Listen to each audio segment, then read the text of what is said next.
E o rendimento médio real dos trabalhadores ocupados no Brasil atingiu 3,2 mil no trimestre, encerrado agora em junho, conforme a pesquisa nacional por amostra de domicílio divulgada pelo IBGE. Este valor representou um aumento de 1,8% em relação ao trimestre anterior, de 5,8% em comparação com o mesmo período do ano anterior. O resultado aí de uma massa de rendimentos recordes de 322,6 bilhões de reais. E para falarmos mais sobre esse assunto, eu converso agora com Pedro Afonso Gomes, presidente do Conselho Regional de Economia de São Paulo, o Corecon. Boa noite, seja muito bem-vindo ao RF News. Muito obrigado, Tatiane, estou à sua disposição. Pedro, o dado, apesar de positivo, pode preocupar o Banco Central aí diante do cenário econômico do país. E isso pode acabar impactando na decisão sobre os juros? Se sim, de qual forma? De fato, há uma visão um pouco míope do Banco Central sobre essa questão da relação entre a taxa Selic e a inflação. Não há muita relação entre taxa Selic e inflação. Entretanto, a maioria lá dos diretores que compõem o Copom ainda pensam assim. Entretanto, esta inflação não vai ocorrer, neste momento, em níveis significativos, porque o aumento do emprego, como vocês já mostraram na matéria anterior, faz com que a indústria e os serviços que fornecem serviços e produtos para o consumidor final aumentem a sua produção. E o preço é o quê? É a relação.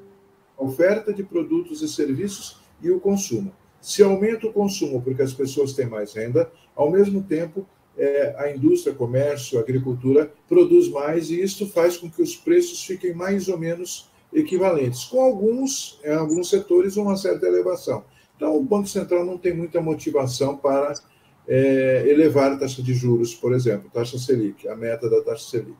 E quais os setores da economia que contribuíram mais significativamente para esse aumento nos rendimentos?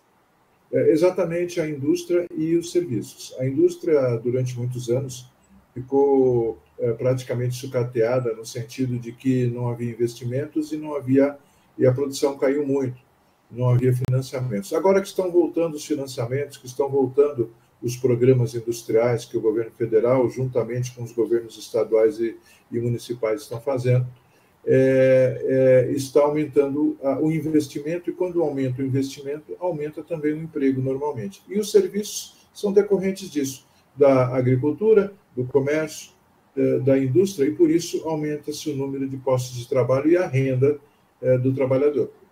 E, em sua opinião, o aumento dos rendimentos é sustentável a longo prazo? Por quê? Sim, porque nós estamos num progresso, desde o início do ano passado, da economia como um todo, ou seja, ativada para ir para frente, para crescer.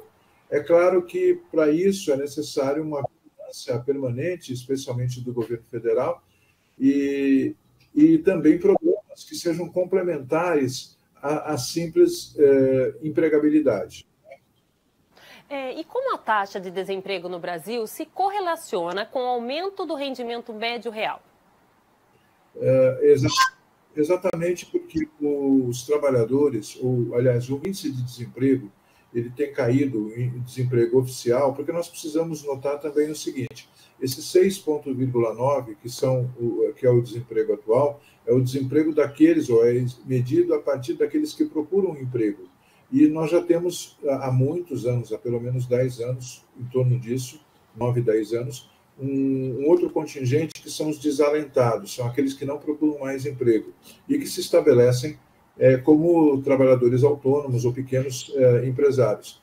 Então, quando há um aumento de emprego ou uma redução de desemprego, automaticamente há a busca dos trabalhadores. E, por isso, as empresas, os empregadores, pagam um pouco mais para o trabalhador que estiver qualificado. Pedro, muito obrigado pela sua participação no RF News. Muito obrigado a vocês.